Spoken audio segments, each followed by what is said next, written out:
The escalating standoff between labor groups in Wisconsin Governor Scott Walker has become the face of a national conflict over proposed budget cuts and the dismantling of collective bargaining rights. Legislators in several other states are considering similar moves. Mobilizations are now appearing with greater frequency across the United States. On Saturday, February 26th, thousands of people held rallies in all 50 state capitals to assert their solidarity with the Wisconsin struggle and demand the protection of their own rights as workers and citizens. In Madison, Wisconsin, thousands of public sector workers and supporters continued to demonstrate after almost 2 weeks of protests. The state of Wisconsin started collective bargaining for public workers 50 years ago. As Governor Walker said in his famous prank phone call, if Wisconsin was allowed to fall like a domino, other states would follow. Ohio and Indiana and other states are also seeing attacks on their collective bargaining rights. Legal actions are being taken. Our state AFSCME has filed a suit under our collective bargaining laws, saying the governor, by not coming to the table, is violating the current laws that we have in place that require him to sit down at the table and negotiate in good faith. When you're covered by collective bargaining laws, as he is currently, to use employees like this as sort of pawns in a political game is not fair and is not acceptable under these collective bargaining laws. On Sunday, February 27th, demonstrators continued to occupy the state capitol building despite police threats to remove them by force.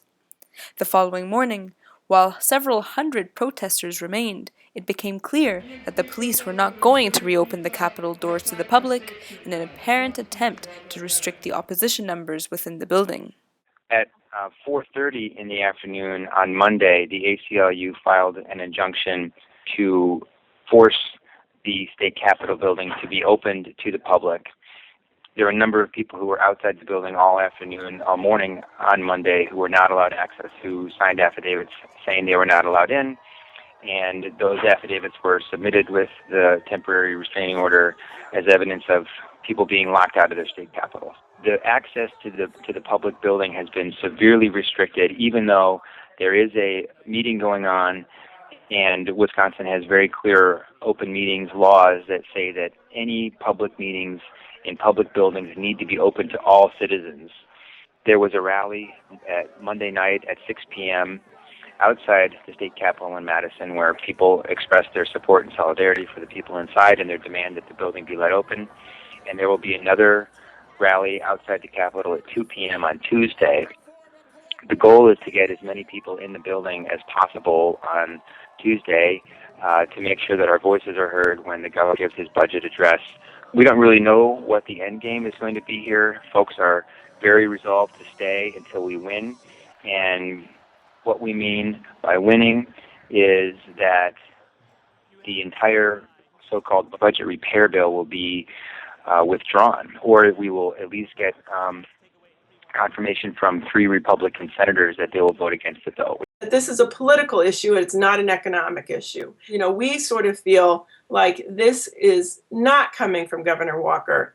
This is coming from outside of Wisconsin. It's sort of a national Republican strategy to pick a target where they control all 3 houses and to take down a big target like Wisconsin with this very strong tradition of collective bargaining, with very strong unions. People are catching on to this.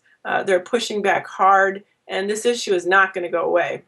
While Governor Walker plans to unveil his budget repair bill on March 1st, Democrats remain defiantly outside of the state to halt a vote in a Republican majority legislature.